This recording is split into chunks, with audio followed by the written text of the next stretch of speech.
2021. The start of the year was filled with memes of, this is just going to be 2020 New Game Plus, or this is going to be 2020 2.0. Well, guess what you guys? You jinxed it. Here's the Omicron variant. Look at what you guys did. Says a lot about society. But we did get quite a lot of good games, drama, and news along the way. So why don't we take a look back into what 2021 brought to us gamers. Obviously, I won't be able to list every single one of them, so I'm going to list the ones that caught my attention throughout the year. Starting back in January, the famous stealth action game Hitman 3 came out. I played one of the Hitman games, but I can't remember which one. The most noticeable thing that came along with this game is that a streamer named RT Game, which I watch from time to time, placed all the NPCs in a single room to blow them all up. Apparently this made the headlines, which I found very interesting. Like, why would gaming news sites be talking about something like this? Don't get me wrong now, this is quite a creative way of killing people in a stealth game. Just that I didn't expect news outlets to report something like this. Persona 5 fans finally got the spin-off game Persona 5 Strikers in February, since it already came out in Japan in 2020. Sucks to be in the West. This is a completely different experience on the JRPG turn-based game because this time it's a hack and slash. I've heard positive reviews of this game, but I still haven't bought it yet. I'm afraid you're a Persona 5 and anime fan. I'm sorry to let you guys down. You can get this game on the PS4, Switch, and on Steam. Although I've heard it kinda sucks on the Switch, and I wanted to get on that console. I guess my Switch is still catching dust over here. Pokemon revealed Diamond and Pearl remakes and the new Pokemon Legends Arceus. Or is it Arceus? Rumors on the internet were flying everywhere for Diamond and Pearl, and well, Pokemon delivered. Diamond and Pearl remakes were to be launched in November, and I guess it's been receiving good reviews. Not amazing reviews, but just alright. I would get it for the sake of falling asleep to that Pokemon Center nighttime track. But I can wait.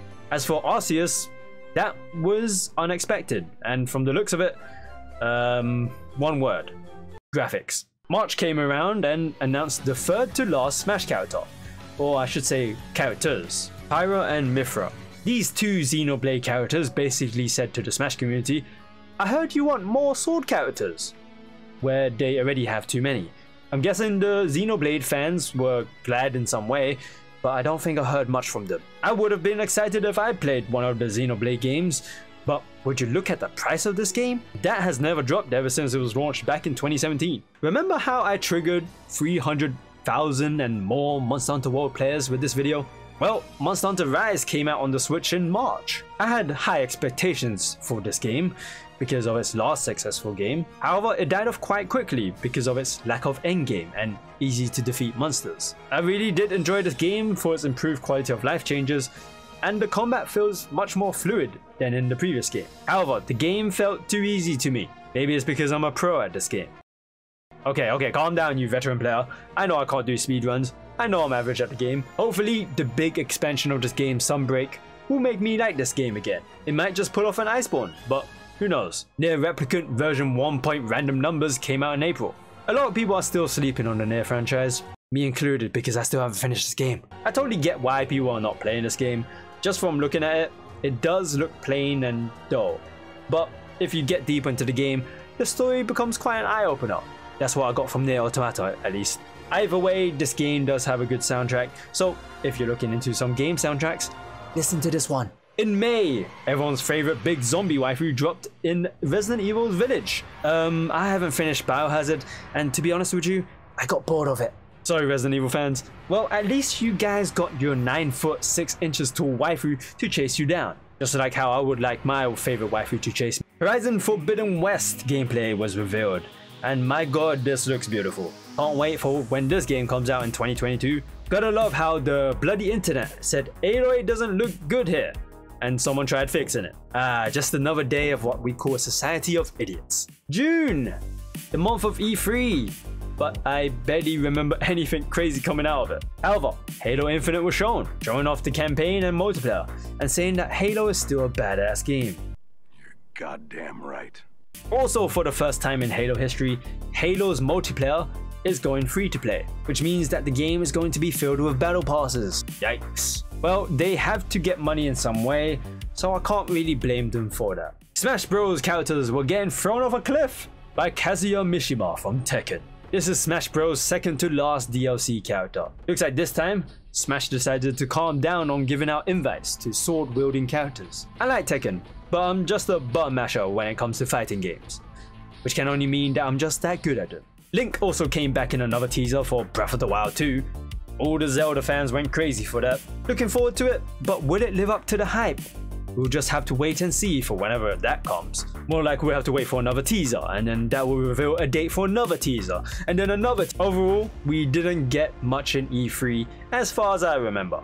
Well, moving on I guess. League of Legends players decided that it would be fun to destroy 10-year-olds in the new Pokemon game, Pokemon Unite. Pokemon decided to make a MOBA this time around, and it's free to play. Just that the game has a bunch of microtransactions for you to pay to win against any poor kid just wanting to play a different kind of Pokemon game. That's when the adults or hardcore LOL players trash on the 10-year-olds, shouting out that they're garbage at the game, but there's no chat feature as far as I'm aware. Horizon Zero Dawn arrived on PC in August.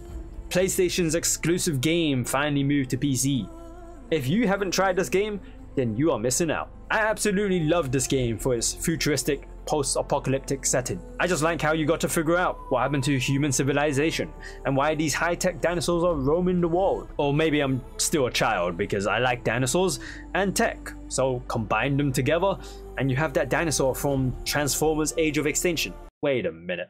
September was actually kinda big, you know? Tales of Arise came out, and I've been having a blast in this game. It's been some time since I've played a completely new JRPG that's not Final Fantasy or Persona 5.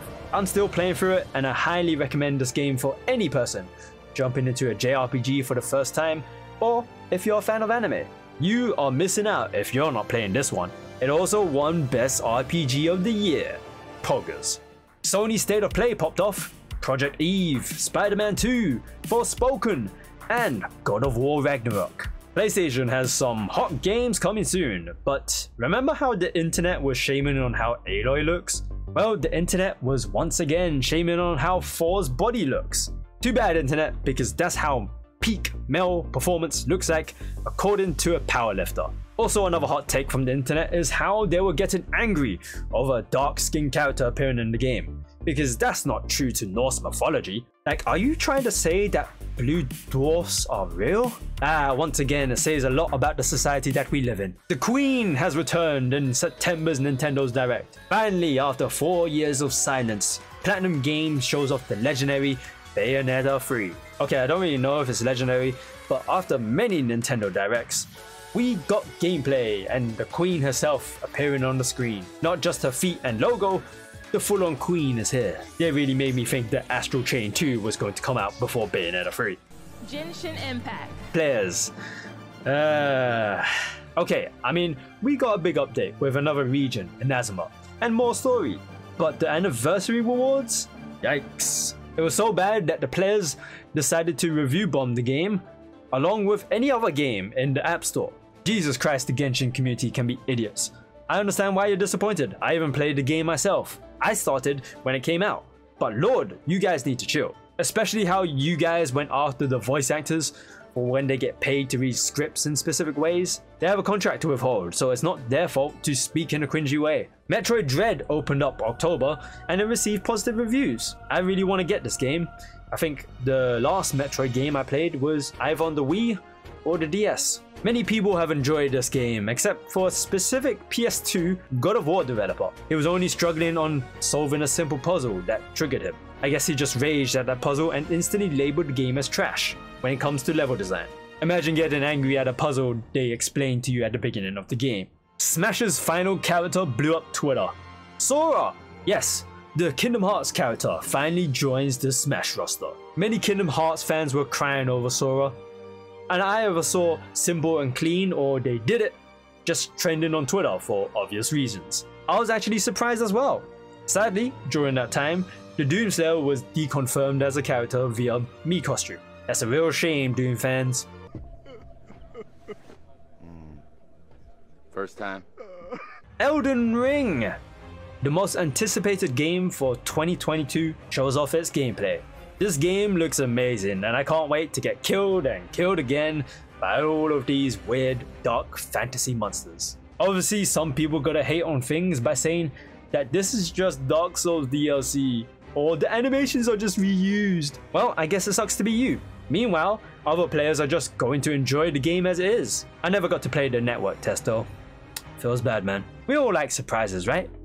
Well, Halo Infinite decided to just randomly drop their multiplayer for people to instantly play in November. That was a really nice surprise, and Twitter went crazy over it. The only bad thing about the multiplayer though is that the battle pass is a joke, which in turn makes the game's customization a joke. Most of the cosmetics are locked behind paywalls, leaving free-to-play players with literally nothing to work with. I do understand it has to be like that for a good multiplayer that's free to play, but even Genshin Impact has a better battle pass. At least the gameplay is good, right?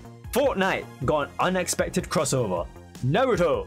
I don't like this timeline anymore. Yeah, now you can play as Naruto using a shotgun against John Wick. I can't believe I had to say that line. Can I quit playing games? And here we are in December. Other than the Game Awards, Halo Infinite's campaign came, and I've been having a blast in this open world campaign. The opening of the story is really confusing if you're coming from the previous Halo game, Halo 5 Guardians, but everything looks and feels very good. The only downside is that there's no co-op in this campaign, which they'll fix later down the line, but this open world would have been great if they had co-op from the start. That's gaming in 2021. Let me just quickly mention Activision's horrible workplace culture, because that's been hot news of 2021. Sexual harassment and gender discrimination was running rampant in their workplace culture, to the point of leading someone to commit suicide, which is a heavy topic for a video like this, but it had to be put out there. It's very disappointing to hear that Activision's workplace culture is like this, and no one should have to experience this in any company. 2021 was an alright year for games. We had a lot of games, announcements, surprise launches, and weird crossovers. 2021 has set up 2022 to be filled with a lot of great games. Games like Elden Ring and God of War Ragnarok.